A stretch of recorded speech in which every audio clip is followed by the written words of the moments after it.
제가 아무리 생각해도 이 자리에 설 수 있는 사람이 아닌데 장로님께서 회장님이 되셔서 제가 서게 되었습니다. 기회를 주신 여러분들께 감사드리고 또 하나님께 감사드립니다. 제가 섬기고 있는 교회는 신촌에 있습니다. 그래서 젊은이들이 참 많은 그런 동네입니다. 사실 그 동네를 지나다니다 보면은 한국 청년들이 많기 때문에 한국 교회가 밝다라는 생각이 들기도 하지만 저는 예수 믿지 않는 청년들이고 완전 세상 속에 살아가는 청년들이기 때문에 또 한편으로는 어떻게 저 청년들을 교회로 오게 할까, 그것이 큰 고민이기도 합니다. 아마 여기 계신 분들도 교회 리더십들이시기 때문에 교회 미래에 대한 고민도 참 많으실 것 같습니다. 그리고 또 아울러서 또 한 가정의 아버지시고 어머니시기 때문에 가족들에 대한, 특별히 자녀들에 대한 고민도 참 많으시겠다는 생각이 들었습니다. 그래서 오늘 말씀 짧은 시간이지만 우리 다음 세대와 또 우리 자녀들에 대한 그런 고민들, 염려의 마음들을 어떻게 하나님 앞에서 바르게 고민하며 기도할까, 그런 마음으로 좀 말씀을 나눴으면 좋겠습니다. 앞서 말씀드렸지만 저희 교회가 이제 이대 쪽에 있으니까 식당도 많고요. 젊은 친구들이 많이 다니는. 어느 날 저 빼고 아내하고 아이가 맛있는 거 먹으러 갔습니다. 저녁에 식당을 갔는데 옆에 그 테이블에 젊은 남자 둘, 여자 둘 청년이 와서 식사를 하는데 보아하니 2차를 온 것 같더래요. 그래서 술이 좀 취한 것 같고, 그 중에 한 여자, 한 20대 중반? 아내 말로는 그 자매분이 굉장히 좀 시끄럽게 떠들면서 식사를 하더라는 거죠. 그래서 옆에 있던 저희 아이가 지금 그 당시에는 이제 한 5학년이었는데 힐끔힐끔 쳐다보더라는 겁니다. 그리고 짜증 섞인 눈으로 쳐다보더라는 것이죠. 그래서 계속 힐끔힐끔 짜증 섞인 눈으로 쳐다보더니 몇 번 그러더니 이놈이 하는 말이 결혼하지 말고 혼자 살까? 그러더라고요. 싫다는 거죠, 그런 것들. 저 안타까운 것은 벌써 5학년짜리가 독신에 대해서 고민하고 있습니다. 안타깝죠. 외동아들인데 이게 어찌할 책임인지 모르겠습니다. 교회에 대한 고민도 크죠. 자녀가 이렇게 결혼할지 말지에 대한 고민도 있는데 교회에 대한 고민도 굉장히 큽니다. 제가 이민교회를 한 8년 섬겼습니다. 한 교회에서 쭉 8년을 섬겼는데 거기 이민교회를 섬기면서 제가 봤던 것이 무엇이냐면 한국교회 20년 미래를 보고 왔습니다. 무슨 말이냐면 점점 주일학교부터 교회들이 문을 닫기 시작하더라고요. 왜냐하면 아이들이 없으니까.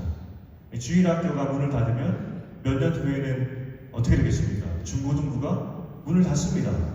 그리고 몇 년 후에는 청년부도 문을 닫겠죠.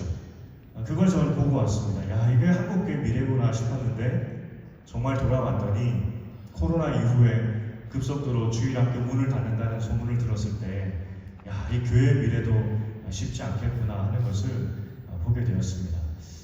우리 마음 가운데 계속 두려움이 있죠.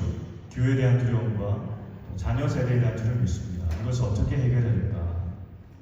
오늘 신명기 말씀은 모세가 이제 고별 설교 같이 했던 마지막 설교입니다. 이제 이 사람들이 가나안으로 들어가면 전쟁을 해야 되는데 그들 마음 가운데 두 가지 걱정이 있었습니다. 첫 번째는 어떻게 적들과 싸우지? 하는 걱정. 적들이 정규군입니다. 왕을 가지고 있는 정규 군대입니다. 이스라엘은 그렇지 않죠.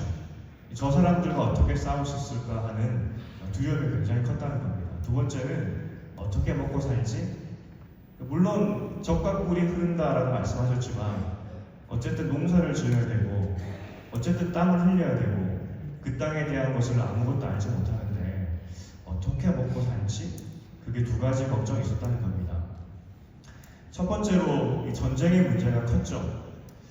만약 하나님께서 40년 동안 이 광야 생활할 때 근육을 길러라, 너희가 앞으로 전쟁을 하게 될 것인데 힘을 기르고 40년 동안 군사 훈련을 했다면 이스라엘은 지금 장정만 60만 명이었기 때문에 엄청난 군사력을 가졌을 것입니다.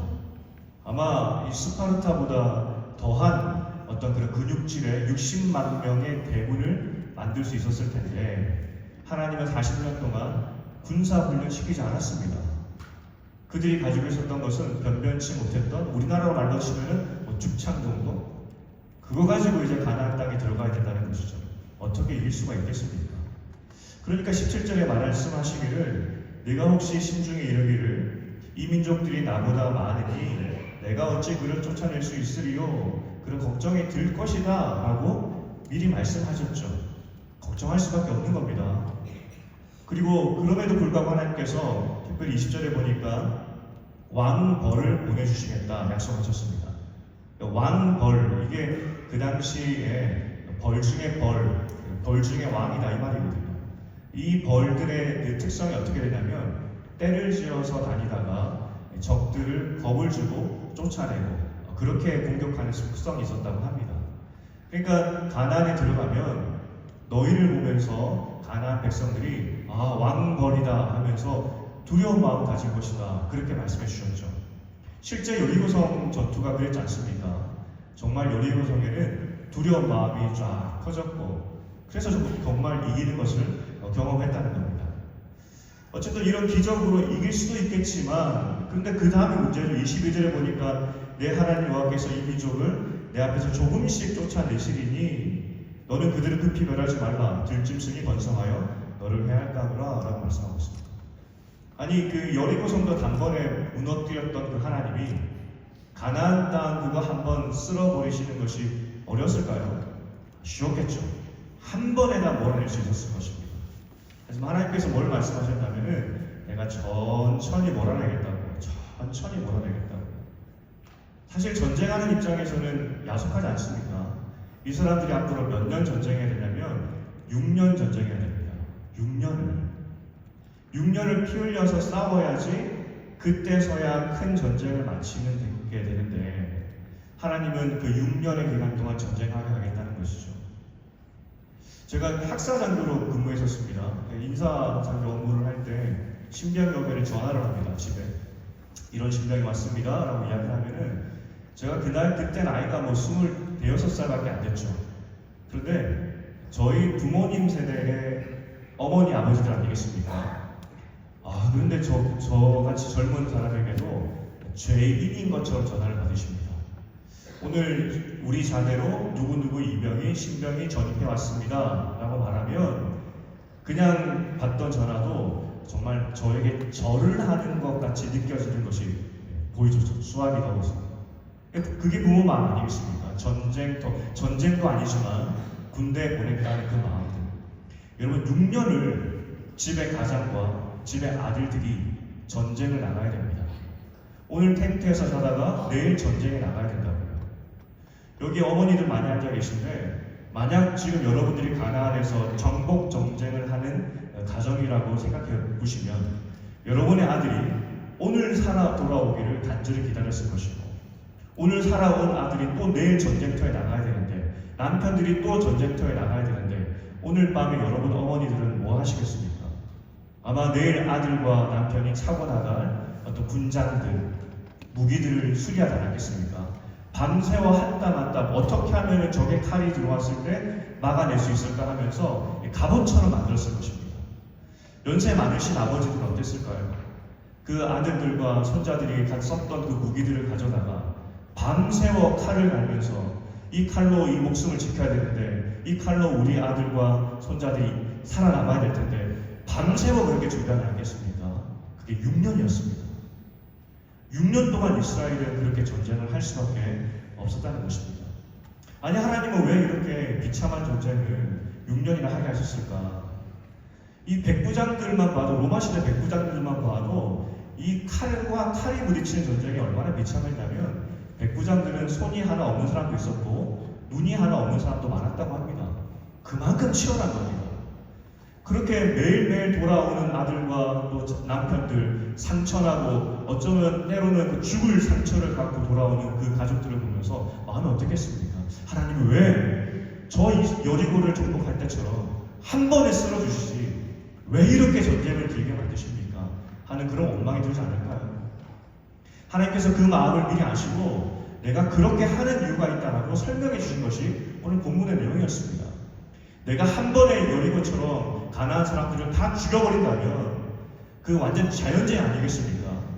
그렇게 사람들이 한꺼번에 죽어나간다면 가나안 땅은 황폐하게 될 것이고 들짐승이 창궐하게 될 것이고 너희가 그 땅에서 먹고 살아야 되는데 그것이 너무나 힘들 것이기 때문에 내가 천천히 성 한 개 한 개씩 정복하게 하겠다라고 말씀하신 것입니다. 우리 마음은 한 번에 싹 쓸어버리면 좋겠다 싶지만 하나님은 그렇게 되었을 때 그 땅은 황폐케 되니 내가 성 하나씩 하나씩 정복하게 해주겠다. 하지만 너희는 반드시 이길 것이다 라고 말씀하신 것이죠. 천천히 그래서 느리게 가는 것이 절대로 하나님의 눈에 악한 것이 아니었습니다. 선한 것이었고 백성들을 위한 것이었습니다. 한 번에 되면 너무 좋겠지만 그것이 이스라엘 백성에게 전혀 유익하지 않기 때문에 하나님은 천천히 정복하게 하셨다는 것이죠. 이게 하나님의 큰 그림입니다. 정복에 대한, 전쟁에 대한. 두 번째 문제가 있죠. 먹고 사는 문제. 먹고 사는 것도 사실 이스라엘 백성들은 농사를 지어본 사람들이 아닙니다. 아마 10대 때 애굽을 경험했던 사람들은 이제 노년이 되어서 애굽에서 내가 농사 지었던 방법 생각할 수 있겠죠. 그때는 이렇게 했었는데 아마 생각하면서 가나안 땅에 가서도 그렇게 해야 되겠다라고 생각할 수 있었을 것입니다. 아마 시골에서 농사를 좀 지어보신 분들은 각자의 노하우가 있겠죠. 사실 애굽의 농사법과 가나안 땅의 농사법은 완전히 달랐습니다. 신명기 11장인데 7장 이후에 11장에 이제 그 내용들이 나옵니다. 11장 10절에 보니까 내가 들어가서 차지하려는 땅은 네가 나온 애굽 땅과 같지 아니하니 거기에서는 너희가 파종한 후에 발로 물대기를 채소밭에 댐과 같이 하였거니와 라고 되어 있습니다. 무슨 말이냐면 애굽의 농사법은 저수지 만들어 놓고 발로 수레 같은 것들을 만들어서 물을 밭으로 댔던 그런 시대였습니다. 그러니까 애굽은 저수지를 만들 수 있는 그런 땅의 토양이었고요. 하지만 가나안의 토양은 달랐습니다. 신명기 바로 그 다음 절 11장 11절을 보면 너희가 건너가서 차지할 땅은 산과 골짜기가 있어서 하늘에서 내리는 비를 흡수하는 땅이요 라고 되어 있습니다. 그러니까 애굽 땅은 비가 내리면 저수지를 만들 수 있지만 가나안 땅은 저수지 자체를 만들 수가 없는 겁니다. 왜냐하면 땅이 물을 머금지 못하기 때문이죠. 그럼 어떻게 농사 지어야 되느냐? 굉장히 궁금하지 않습니까? 걱정이 됩니다. 애굽이 왜 그 당시 최고의 국가가 되었냐면 그런 농사 짓는 법에 대해서 잘 알고 있었기 때문입니다. 저수지. 하지만 가나안에는 그 저수지를 만들지 못하니 당연히 농사에는 굉장히 취약한 거 아니겠습니까? 이에 대한 답으로 11장 12절 그 바로 다음 절에 말씀하십니다. 내 하나님 여호와께서 돌보아 주시는 땅이라 연초부터 연말까지 내 하나님 여호와의 눈이 항상 그 위에 있느니라 라고 말씀하십니다.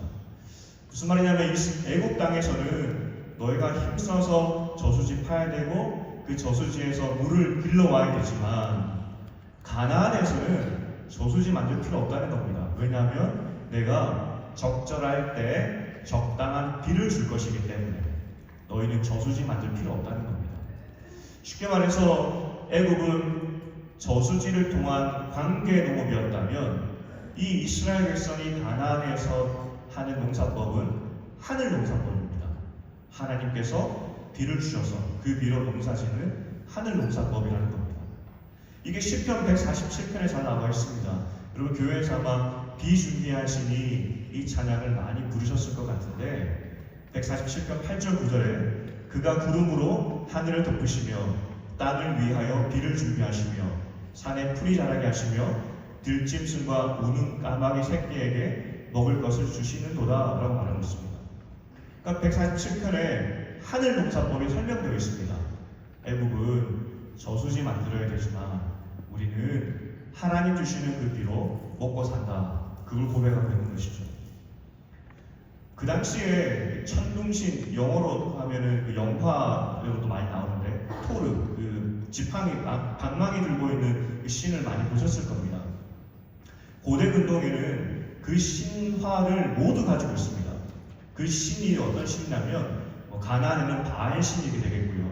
그 농사신입니다. 천둥신. 비가 그만큼 중요하다는 겁니다. 모든 민족들이 다 그런 신화를 가지고 있다는 것이죠. 하지만 하나님께서 말씀하십니다. 내가 비를 주겠다고. 다른 나라 사람들은 죽도록 그 토르신 그 바알 신에게 절해야 비를 주겠다라고 생각할지 모르겠지만 내가 달라고 하지 않아도 나는 줄 것이고 풍성히 너에게 주겠다. 그걸 약속하셨다는 겁니다. 정리하면 하나님이 새로운 길을 가는 이스라엘 백성에게 두 가지를 약속하셨습니다. 적과 땅에 대한 것입니다. 이스라엘 백성이 가장 두려워했던 어떻게 전쟁하지? 그거에 대해서 하나님께서 답을 해주셨고요. 천천히 정복하게 하겠다. 내가 어떻게 먹고 살지? 이 부분에서도 내가 비를 주어서 너희를 먹고 살게 해주겠다. 그렇게 약속해 주셨다는 겁니다. 사람들은 미래에 대해서 걱정이 많습니다. 두려움도 있고. 여러분 한국에 그 무속인이 100만 정도가 된다는 것 혹시 들어보셨나요? 기사에 이미 났습니다. 등록된 무속인만 30만 명이 넘고 등록되지 않은 사람들을 추산하면 한 100만 정도. 이거는 무속인 협회 회장님이 말씀하신 겁니다. 100만이면 어떻게 됩니까? 우리나라 인구가 5천만 명이니까 100만 명이면 50명 중에 1명 맞죠? 이 숫자면 벌써 한 4, 5명의 무속인이 있어야 되는 건데 그 정도로 한국에 많다는 겁니다. 왜 한국에 무속인이 많을까요? 미래가 두렵기 때문이겠죠. 걱정되기 때문에 사람들은 그 사람들을 찾아가더라는 겁니다. 저희 집에 그 5학년짜리가 있다 말씀드렸는데 작년에 저희가 저희 동네로 이 교회 있는 데로 이사를 왔습니다. 이사를 와서 입학을 해서 새 학교를 갔는데 전학을 간 것이죠. 친구들이 모여서 새 친구 왔다고 이런저런 이야기를 하지 않습니까? 근데 그때 한 남자아이가 와서 저희 아이에게 이렇게 이야기를 했다고 합니다. 내가 관상을 볼 줄 아는데 얼굴은 모범생에 쉬는 시간에도 책상에 딱 달라붙어서 공부만 할 것 같이 생겼는데 입을 실룩거리는 것을 보니까 내면의 기운이 느껴진다. 그렇게 이야기했다. 벌써 5학년 저희 아이 옆에는 관상을 볼 줄 아는 친구가 생긴 겁니다. 아마 부모가 그렇게 여러 가지 이야기했기 때문에 영향을 받은 거 아니겠습니까? 한국이 그러하다는 것이고 사람의 마음이 그러하다는 겁니다. 새로운 길을 가는 이스라엘 백성에게 제일 두려웠던 것, 그리고 그들의 마음을 흔들었던 것, 적에 대한 것과 먹고 사는 문제, 하나님께서 약속해 주셨습니다. 천천히 내가 그리고 내 아이 때 하늘 문을 열고 비를 주겠다. 그게 하나님 아버지의 약속이었다는 겁니다. 사실 폐회 예배가 제일 힘든 것 같습니다. 저도 수련회를 대충 세워보니까 한 30번을 한 것 같아요. 청년 사역과 여러 가지 사역을 하면서 벌써 여기 앉아있는 모르겠습니다. 여러분 왜 그렇게 앉을지 모르겠지만 이쪽에 다 앉으셨어요. 마치고 빨리 가시겠다는 그런 모르겠지만 분명히 1박 2일 짧은 기간이지만 계속 여러분 말씀 들으면서 심령이 뜨거워져서 내려가시려고 또 이렇게 이 자리에 앉으신 것을 알고 있지만 사실 이 자리를 또 떠나는 순간 우리는 현실이라는 것을 또 맞닥뜨리게 됩니다. 그 현실의 문제, 나의 자녀의 문제와 교회의 문제, 이걸 어떻게 해야 됩니다. 하나님께서 이렇게 말씀하십니다. 너희 생각은 빨리 가는 것이 좋고 신속하게 모든 것이 해결되는 것이 좋다 생각하지만 내 그림 안에서 나의 계획 안에서는 때로는 천천히 가는 것이 내 뜻이다라고 말씀하신다는 겁니다. 교회 상황을 봐도 그렇고 내 가정의 형편을 봐도 그렇고 답답한 것이 있을 수도 있습니다. 하지만 가장 빠르고 가장 신속하고 가장 안전한 길은 하나님께서 인도하시는 길인 줄을 믿으시기를 축복드립니다.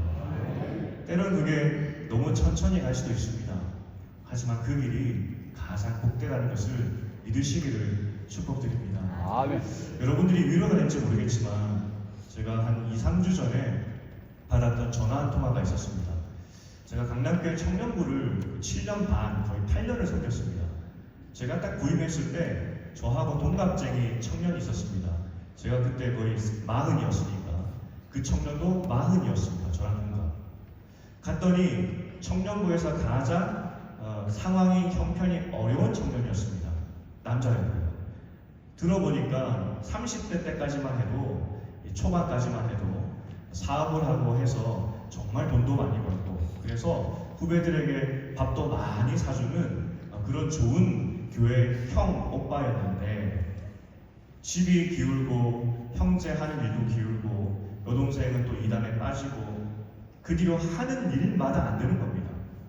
제가 왔을 때 이미 폭삭 망하고 하는 일마다 안 되는 과정 가운데 저를 만났고요. 제가 7년 반 동안 옆에 있으면서 물질적으로도 그렇고 정말 많이 도왔습니다. 그런데 정말 신기하게도 하는 일마다 안 되는 겁니다. 솔직히 제 마음가운데 어떤 마음이 들었냐면은 이 정도 됐으면 저 친구 자체의 문제가 아닐까라는 생각까지 들었습니다. 도대체 어떻게 하길래 하는 일마다 안 되지? 하는 생각까지 들었고요. 그 형제도 마음의 상처가 많겠죠. 왜냐하면 어제까지 친구들이, 동기들이, 또 동생들이 자기를 따르다가 망했을 때 한 명 한 명 등을 돌리는 것을 보면서 얼마나 마음에 많이 상처를 받았겠습니까? 때로는 몇 개월 동안 교회를 안 나오다가 또 회복해서 돌아오고 이런 일을 반복했던 것이 지난 7년 반의 시간이었습니다. 아무리 해도 밑빠진 독에 물 붓는 것 같은 그런 느낌이 들 정도였죠. 그리고 제가 이제 떠나왔습니다. 한 몇 주, 2, 3주 전에 저랑 그 형제부터 연락이 왔습니다. 어떤 연락이었냐면 목사님 드디어 모든 부채를 갚았습니다. 그 연락이었습니다. 너무나 기뻤습니다. 너무나 즐거웠고 제가 춤추는 것 같이 기쁩니다라고 이야기했습니다. 사실 여러분 우리가 냉정하게 이야기해서 그 친구의 나이가 이제 47, 8 아니겠습니까? 이제 부채를 탕감했습니다. 이제 부채를 탕감했기 때문에 이제 다시 바닥에서부터 시작하는 겁니다. 어쩌면 이 형제는 평생 돈을 벌어도 평균 이하의 삶을 살 수도 있습니다. 이미 나이가 곧 50이기 때문에 결혼도 못할 수도 있습니다. 세상 사람들이 볼 때는 망한 인생이라고 생각할 수 있겠죠. 저 인생 어떻게 하다가 저렇게까지 되었을까? 저 사람의 죄가 아닐까라는 생각까지 드는 것이 그 형제의 삶의 모습이었다는 겁니다. 하지만 제가 확신하는 것이 무엇이냐면 하나님의 큰 그림 안에서 때로는 이해하지 못할 인생의 문제가 있고 그 결과로 인생의 바닥, 평균 이하의 삶을 산다는 그런 일들이, 안타까운 일들이 우리 가운데 있다 할지라도 우리는 하나님의 큰 그림 안에 있기 때문에 우리의 진정한 결산을 하나님 앞에서 받는 것이기 때문에 그 형제 앞으로 인생, 지금까지 그 인생의 바닥을 걸으면서도 또 사람들이 자신을 떠나는 것을 경험했음에도 불구하고 어떻게든 신앙을 지키려고 했던 그 형제, 어떻게든 하나님 앞에서 이 상황을 기도하면서 이기려고 애썼던 그 형제 그 있음을 하나님께서는 제 삶보다 그 형제를 더 높여주시겠구나 하는 생각이 들었다는 겁니다. 인생이 우리가 생각했던 것만큼 빨리빨리 안 될 수도 있습니다. 그리고 우리가 생각했던 것만큼 멋진 인생이 펼쳐지지 않을 수도 있습니다. 너무나 천천히 가는 것이 그렇게 생각될 수도 있겠죠. 하지만 중요한 것은 우리가 너무나 잘 아는 결론입니다. 과정. 그 과정 가운데 하나님의 손 꼭 붙잡고 하나님의 속도를 따라서 내 인생을 걸어가는 것입니다. 그래서 그날에 하나님께서 우리 인생을 결산하시는 날에 착하고 충성되었다 그 말을 들을 수 있는지 그게 제일 중요하다는 것입니다. 또 내려가시면 고민들이 있으시죠? 산적한 교회 일들도 있으실 것입니다. 간절히 바라기는 천천히 주님 손 꼭 붙잡고 하늘에서 내리는 그 비만 간구하시는 여러분 되시기를 축복드립니다. 아멘. 이제 말씀을 읽겠습니다.